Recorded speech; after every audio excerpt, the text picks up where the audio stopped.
how do you get the most out of life? And especially going through a situation like you're going through right now, like what's the pep talk that you give to yourself about, how to go forward, how to proceed? Sure. Well, that's just it. You said the key word, go forward. I mean, you can't sit in the corner and cry and pity yourself. Yeah, you can, of course. We all do that. It's natural. But where's it going to go? Where's it going to lead you? So, for me, exercise has always been the up and up. It has always picked me up. It's kept me strong mentally and physically. I'm getting goosebumps thinking about it, and I'm getting more. uh, because it's put me through this. It's got me through this. And so that's why exercising is important, not just exercising, but knowing how to exercise well so that you can actually increase your body's performance level. It's the Health in the Real World podcast. It's time to start the show with Chris Janke as your host. Here to give you everything that you need when it comes to fitness strategies. We keep it simple and easy. It's your roadmap to get healthy. You don't need equipment and you don't need a gym. Just the right strategies to get you fit and trim. The Health in the Real World podcast is sponsored by most exercises and workouts, whether they be running, biking, elliptical, rowing machine, traditional weightlifting, or even CrossFit, do not give you a balanced workout. And when you do workouts that neglect even one area, you're out of balance, resulting in pain and injury as well. Achieve your goals with the fitness program your chiropractor would love.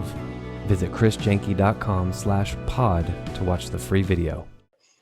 Hello and welcome to Health in the Real World. I'm Chris Janke and I'm here today with Randy Herring. Randy, how's it going today? Hey, pretty good. Thanks, Chris. Thanks for having me. Yeah, absolutely. Randy, you're the author of the book, The Fitness Mindset. There's the book right there. Tell us a little bit about yourself, about your story, how you got into this health and wellness area. Wow. I'll be 60 this year, so it goes back quite a ways, but I'll try to make it brief. I got into actually working out. I was actually in high school. I was one of those kids who got picked on. I was shy, I was skinny. It happened in school. So I got tired of it, but that's not the whole story. That's not why I started working out. Why I started working out is that I wanted to ask this girl out on a date.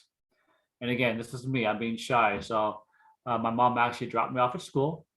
I was actually in my blue cord jacket, blue cord pants. Nice. Okay, this is back in the 70s, okay? And so I walked up to this girl, her name was Jane, and she's out of her locker, and I asked her out on a date. And very politely, she's very kind and nice too. One of the popular girls too, very kind, very, very modest. And she politely, I don't want to say reject. That's a strong word. She said no. So I was thinking, well, if I was ugly, I couldn't help that, right? But if I could change my body, maybe become more attractive to others, maybe, and feel better about myself, more confident. And so that's how I got into lifting weights. So that's my story, how it started, and from then the rest is history. Nice. And so now you're helping other people get fit, healthy. I am, yeah. So, sorry. Oh, go ahead. I was go ahead. I've been working out for 45 years, and people look at me and they say, "Wow, that's a lot." But it's been a journey for me, and I've been doing it for all this time because it does help always. Well, it keeps me motivated. It keeps my confidence up. It helps me to believe in myself and makes me strong. And that's pretty much the benefits of exercise at face value when you start doing it. And when you have challenges in your life, and that gets me through, because when you're in the gym working out, it's hard work. Yeah. So sometimes in the gym, when you're working out in the gym, after you're done, you go back to the real world. It's like you can imagine, you know what, I can face anything. Yeah. So, Yeah. so I've been doing this for many years, and that's why I wrote my book too. I thought it was time to write a book, not because of that reason, but I do have personal training experience for the past 20 years with the National Academy of Sports Medicine. Um, but in my book, I write this because, first of all, my journey and how much it's helped me. And I kept journals too when I was Mhm. overseas and when I did overseas to keep on exercising. So that's in the book too as well. Nice. And what I did, I mean, it amazes me. I'm looking at my book. Sorry, it's down here. It amazes me for what I did over there, but it shows to me my mindset was always to be fit and strong because that's a really highly important thing in daily life living. Yeah. But to go forward, the other reason why I wrote the book is because we went through the pandemic and we had lockdown. And at the time, I was working for a supplement company, and people would walk in, and I'd ask them how their workouts going during the lockdown pandemic, and they said they either stopped or they're working at home doing whatever, okay, Mhm. nothing specific. Mhm. So during this time, working full time, again, there's a challenge. I worked out in my home, which is a very different environment from the gym. I love the gym, but I had to adapt myself in my home environment and buy a set of resistance tubes or bands. I got tubes with the handles. Mhm. And I put up a regimen just like the one I would do in the gym, do my wall sits, and also do the tubes with my cardiovascular training, my cardio training. So I work out every day, every morning before going to work. Nice. And when the lockdown was lifted, to my amazement, after 51 days, actually I was stronger and more defined. I was more muscular because of the band training, because Oh, of the tube training. So after that challenge to myself, I thought, you know what, I'm ready to write the book and help others that you can keep on moving forward. But then, so that's the main reason why I wrote the book. I'll stop there. nice. So is the book specifically geared toward, like, you have no equipment, and because it is more mindset oriented, right? Or do you Yeah. also deal with some equipment in there as well? You talk Yeah, about that. so once again, I like the gym. I love it. You got the bench press, squat rack, you got the dumbbells, barbells, but you can do workout anywhere you can, anywhere that you're able. Again, it's a mindset. So, for example, when I was in Japan for a number of years, and I didn't have a gym available, there's a track next to me, next to my home. I'd run around the track, but I do my sprints for my hamstrings, and then I walk around the track, and I did like 8 times, and then there was a pull up bar, so I do my pull ups there, but also I would be doing my push ups and other things in my own home to keep fit before I found a gym. And the same thing when I was in Israel slash Palestine for a few months. I would work out in the home I was in, doing push-ups and doing what I could. So even that, and that's all part of staying with the exercise regimen. Mhm. Even during going fast forward to the pandemic, we can train outside. Most houses are next to maybe I think a track and field, high school, Right. uh, stairs. So many options that you can do, and that's what I did during that time too as well. That's awesome. So Yeah, that's great. I think that's, back when I was in my early 20s, early to mid 20s, me, I would get together with a couple other guys, and we'd go to this park, and they had like one of those tracks around the outside, and the little obstacle course thing. So it had like a dip, or it had parallel bars. We'd do our yeah, dips. It had these like hurdle looking things, and we would go over the hurdles going one way, and then we would duck under the hurdles for some flexibility going the other way. It had like a pole climb, monkey bars, you know and we got some great workouts. It was a great full body workout. Yeah. We don't need all the bells and whistles, and they're great. I like you. I love the gym. I love going to the gym, trying all the fancy equipment. But if it's not there, definitely can't use that as an excuse, right? All you need is like a little mat and a little area Right. in your corner, and you Right. can do everything.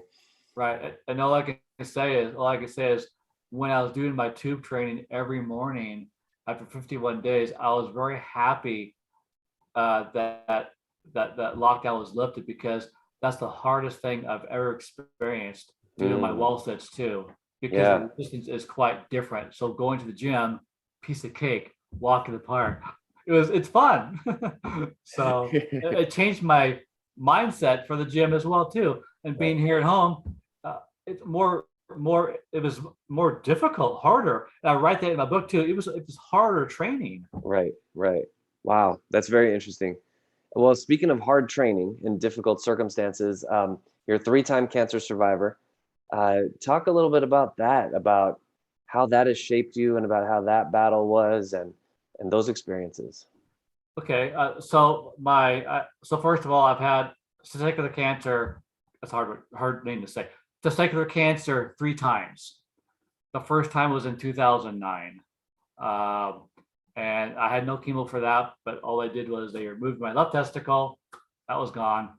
10 years after that, in 2019, and actually during my transformation that I write in my book, I had a second recurrence of it, and they had to remove my right testicle. So at this point, right, I have no testosterone. Yeah. So I had to go on take testosterone injections for that, because again, if you have no testes, you have no testosterone. So I was doing that for I guess about a year and a half. Then the doctor gave me. I always have my checkups once every 3 months, once every 6 months, whatever it was, for CT scans to see if everything was okay with me, everything was gone. But the doctor in October, I was there, I won't forget it, looked at his screen at the CT scan. He said, "That shouldn't be there." I said, "What?" That. And he told me that it was the cancer came back, or actually never left me. Oh, wow. And it was just below my lungs, behind my abdomen. So I'm thinking, so I asked, "What kind of cancer?" He said it's probably testicular cancer. So I'm saying, well, how can that be? Because guys only have 2 balls. Right.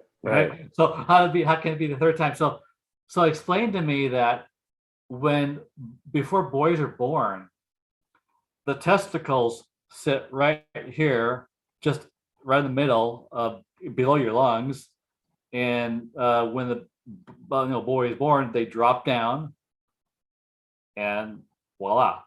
So there's a tube actually that goes up through the side of you, up through your back, and down here, and that's the drainage of where the tube of the testes are. So Wow.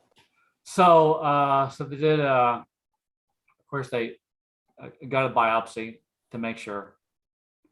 Again, this is like just a few months ago. This is last year, October, November now. I'm going forward. They had to put a port in my body. It's actually right here. I know you can't see it, right here, so they can put the needle for the chemo to go in my body. Wow. I had chemo. So everybody has a different kind of chemo regimen, kind of treatment. And I just had a new job too. I just got a new job. Yeah. And so when I was going through the chemo treatments, I had I was going so it was like 1 week on, 2 weeks off. Okay. And so when I was doing my chemo treatment, I was in the chair 5 days a week and taking 2 bags of chemo per day. And that was about from like 8 o'clock to 1 o'clock in the afternoon. So that was my regimen for 10 weeks, 1 week on, 2 weeks off. The hardest thing about the chemo was the constipation. I didn't want to eat. I didn't want to drink water, which you have to with the chemo to flush out your system. Yeah. It was hard. And, with my regular regimen of eating and working out, I basically have, at least 5 or 6 bowel movements every day. And here I am having like 0. So it was tough. Wow. That was the toughest part. Yeah. So moving forward, my chemo ended in January, the last week of January, I believe. Yeah, the 21st. Yeah, January 21st of this year. So just like during that time, I was 2 months ago. exercising, Yeah. working out when I could. Yeah. And but the recovery has been harder. And the effects of the chemo has affected my body. Yeah. I've got blood clots, and I had no testosterone. I had to take out. I could no longer take my testosterone because of the blood clots, and because the chemo had enlarged my prostate from 4 to 11, which is way beyond. Wow. And so the biggest challenge to me, and the hardest thing psychologically, my body has been regulating itself on estrogen. And we both have estrogen and testosterone in our body. Right. Guys have more testosterone, which makes them guys, and girls have estrogen, that makes them girls. So that's been the hardest part, and the effects have been, unwanted fat around the belly, soft skin. It's just weird. Yeah. And I can't sleep because I get hot and cold flashes every day. Wow. About 20 or 30 of them every day. Oh my gosh. So I'll get my CT scan next month. I'll get an ultrasound for my leg for the blood clots, and if everything's okay and my prostate is down, then I can start taking my testosterone once again. But I want to emphasize, I'm still working out. Yeah. And because the estrogen has increased my body fat around the middle, I'm working out every day and sometimes twice a day. And I want to see how well I can get this down myself before I go back on my testosterone. So again, it's a challenge for me to do. Yeah. To get through this. And so basically, once again, I think it's a mindset, fitness mindset. Yeah, 100%. Fitness mindset. Yeah, exactly. So Randy, I'm actually interested, just put this out there, of like checking in with you maybe in a couple months to see where you are with your journey. I think that'd be really interesting for Sure. people. I want to end the show with your motivational speech. What is, 1 to 2 minutes, how do you get the most out of life? And especially going through a situation like you're going through right now, like what's the pep talk that you give to yourself about, how to go forward, how to Sure. proceed? Well, that's just it. You said the key word, go forward. I mean, you can't sit in the corner and cry and pity yourself. Yeah, you can, of course. We all do that. It's natural. But where's it going to go? Where's it going to lead you? So, for me, exercise has always been the up and up. It's always picked me up. It's kept me strong mentally and physically.